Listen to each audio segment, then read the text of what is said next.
દાહોદ જિલ્લો મધ્યપ્રદેશ અને રાજસ્થાનની બોર્ડરોને જોડતો જિલ્લો છે. ગુજરાતમાં દારૂબંધી છે, તેમ છતાં બુટલેગરો દાહોદ જિલ્લાના અંતરિયાળ ગ્રામ્ય વિસ્તારોના રસ્તાઓમાંથી વાહનોમાં દારૂ ભરી ગુજરાતમાં પ્રવેશે છે.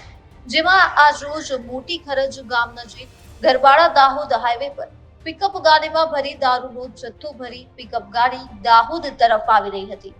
તે દરમિયાન કોઈ કારણોસર પિકઅપ ગાડીના ચાલકે સ્ટેરિંગ પરથી કાબુ ગુમાવી દેતા દારૂ ભરેલી પિકઅપ ફોર વ્હીલર ગાડી હાઈવે પર પલટી ખાઈ હતી.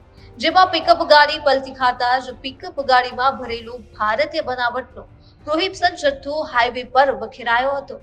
વહેલી સવારે ગ્રામ્ય વિસ્તારોના લોકોને દારૂ ભરેલી પિકઅપ ગાડીનો અકસ્માત થયા હોવાની જાણ થતા જ સ્થળ પર લોકટોળા ઉમટી પડ્યા હતા અને દાહોદ ગ્રામ્ય પોલીસને દારૂ ભરેલી ગાડીનું અકસ્માત થયાની જાણ કરાતા દાહોદ ગ્રામ્ય પોલીસ કાફલો પણ ઘટના સ્થળે પહોંચી કાર્યવાહી હાથ ધરી હોવાનું જાણવા મળેલ છે.